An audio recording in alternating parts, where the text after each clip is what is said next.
Hello guys, welcome to the channel Concept of Laws. I'm advocate Amreen Khan. You can also follow me on Instagram. Today we start a topic of Indian Contract Act, bailment. What is bailment? Bailment क्या होता है? ये एक French word है bailer, जिसका meaning क्या होता है? Deliver, to deliver. तो ये क्या हो गया? कॉन्ट्रैक्ट टू डिलीवर हो गया। इसमें क्या करना होता है? डिलीवर करना होता है। क्या डिलीवर करना होता है? Delivery of goods which are to be returned.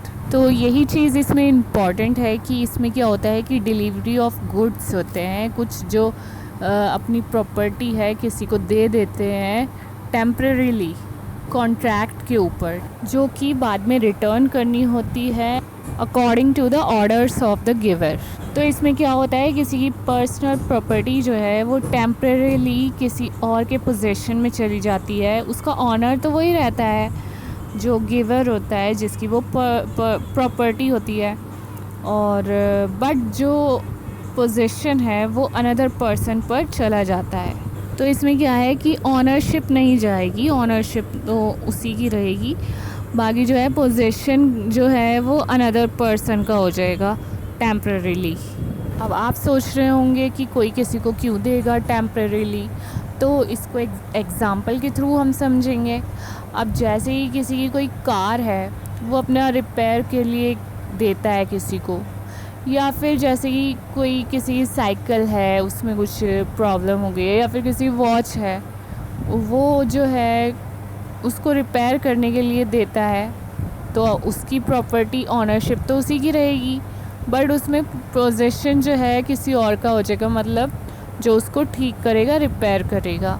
After that repair करने के बाद वो उसको रिटर्न कर देगा, जो उसका ऑनर है उसके पास वो प्रॉपर्टी वापस चली जाएगी। अब जैसे कि स्टैंड है, वहाँ पर हम डिपॉज़िट करते हैं लगेज और बुक्स। कहाँ पर? हम क्लॉक रूम में डिपॉज़िट कर देते हैं, या फिर जैसे कि हम ऑर्नामेंट्स बनाने के लिए गोल्ड दे देते हैं गोल्ड स्मिथ को, या फिर अनदर एग्जांपल देखिए, जैसे कि हम गारमेंट्स देते हैं ड्राई क्लीनर को, क्लीन करके वो वापस दे देता है, रख तो नहीं लेता है, उसके पास ऑनरशिप तो नहीं चली जाती है। तो आई होप कि इससे आप अच्छे से समझ गए होंगे। तो ये हो गया बेलमेंट। जैसे कि आपने वॉच दी, उसमें भाई कुछ ख़राबी हो गई थी, आपने उसको रिपेयर करने के लिए, उसको ठीक करने के लिए दी है, कार दी है, मैकेनिक था, उसको पोजीशन गया है ना कुछ टाइम के लिए, ऑनरशिप नहीं गई है। अब जैसे ये आपके क्लॉथ्स हैं, ड्राई क्लीनर को दे रहे हैं, वो ड्राई क्लीन करके वापस दे देगा, तो ये क्या हो गया? बेलमेंट हो गया। तो ये बेलमेंट की डेफिनेशन है according to section 148 of Indian contract act. अब हमने ये तो डिस्कस कर लिया है कि बेलमेंट क्या होता है, बट अब ये है कि क्वेश्चन अराइज होता है कि बेलर और बेली कौन होता है। According to section 148 of Indian contract act, जो पर्सन गुड्स डिलीवर करता है वो होता है बेलर। जैसे कि हम हैं, क्लॉथ्स ड्राई क्लीनर को दे रहे हैं, तो हम हो गए बेलर, और जो ड्राई क्लीनर है वो हो गया बेली। जो रिसीव करता है वो प्रॉपर्टी टेम्परेरीली, जिसके पास पोजीशन जाता है वो कौन हो गया? Bailee. Now we discuss essentials of bailment. तो फर्स्ट है, there must be temporary delivery of the position of goods. तो जैसे कि अभी हम डिस्कस कर चुके हैं, इसमें मेन चीज़ क्या है कि टेम्पररी डिलीवरी होनी चाहिए, delivery of the position of goods होना चाहिए, टेम्पररी होना चाहिए। बट अगर हम परमानेंटली किसी को ट्रांसफ़र कर रहे हैं तब इसको बेलमेंट नहीं कहा जाएगा। अब जैसे यहाँ पे कहा गया है टेम्पररी डिलीवरी, तो डिलीवरी जो है वो दो टाइप की है। Delivery is of two kinds, actual और कंस्ट्रक्टिव। एक्चुअल डिलीवरी क्या होगी कि अगर हम जैसे बेलर जो है वो बेली को कुछ जो भी प्रॉपर्टी है वो हैंड ओवर कर दे, और जो कंस्ट्रक्टिव या सिंबॉलिकल डिलीवरी होती है जो कि दिया गया है सेक्शन 149 में, for example document of title, जैसे कि रेलवे रिसिप्ट हो गया। Custody without position, contract of bailment नहीं होगा। यहाँ पे इसमें क्या इन्वॉल्व होना चाहिए, चेंज ऑफ पोजीशन चेंज हो जाता है। जैसे कि अभी मेरे पास है इसका पोजीशन और फिर अनदर पर्सन के पास चला जाता है उसका पोजीशन।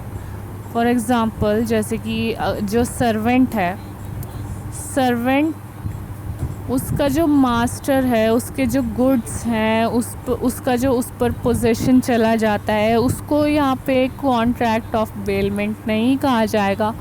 और जैसे कि गेस्ट होते हैं वो यूज़ करते हैं अपने जो होस्ट्स हैं, उनके होस्ट है उसके जो गुड्स हैं वो यूज़ करते हैं, तो वो भी बेलमेंट नहीं होगा। एक केस था काल्या पेरुमल वर्सेस विशालाक्ष्मी। इसमें क्या होता है कि एक लेडी होती है, वो अपना जो ओल्ड ज्वेलरी होती है ज्वेलर को दे देती है उसको मेल्ट करके न्यू ऑर्नामेंट्स बनाने के लिए। ये वर्क ज्वेलर के हाउस में किया जाता था और वो भी उस लेडी की सुपरविज़न में।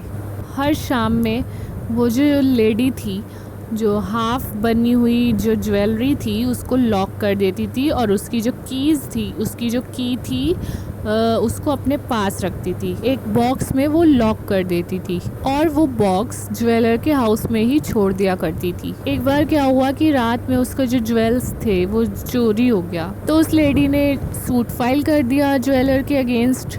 तो यहाँ पर सवाल ये उठता है कि वो जो ज्वेल चोरी हुआ है वो एक्चुअली में किसकी पोजीशन में था, उस लेडी की पोजीशन में था या फिर उस ज्वेलर के पोजीशन में था।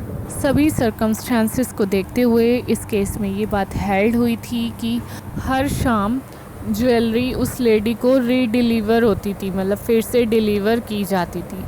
तो जब ज्वेलरी चोरी हुई उस वक्त वो ज्वेलर के पोजीशन में थी, ये नहीं कहा जा सकता।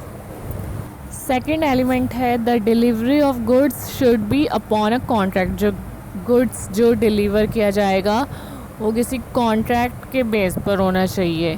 सेक्शन 168 इसका एक्सेप्शन है, the case of a finder of goods. जैसे कि किसी कोई चीज़ खो जाती है, जो ऑनर है और जिसको वो खोई हुई प्रॉपर्टी मिली है, उन दोनों के बीच में कोई कॉन्ट्रैक्ट नहीं होता है। बट लॉ की नज़रों में जो फाइंडर ऑफ गुड्स है, जो खोई हुई प्रॉपर्टी जिसको मिली है, जो फाइंडर है उसको एज अ बेली ट्रीट किया गया है।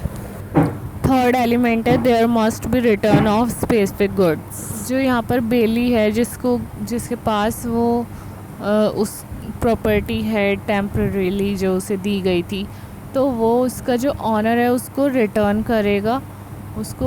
करेगा या तो बेलर को रिटर्न करेगा या फिर किसी अनदर पर्सन को according to his direction, bailor की डायरेक्शन पे। अगर जैसे बेलर ने कहा है कि मेरी जो वो प्रॉपर्टी है वो अपने किसी फैमिली मेम्बर को भेज के और वो ले लेता है।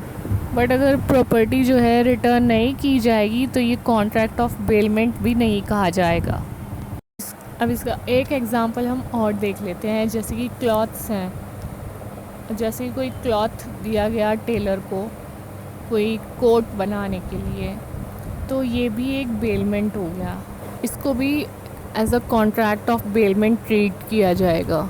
यहाँ पे एक चीज़ नोट करने वाली है कि ज़रूरी नहीं है कि जो बेलर है उसके पास ऑनरशिप हो उस प्रॉपर्टी की, जो वो प्रॉपर्टी डिलीवर कर रहा है बेली को।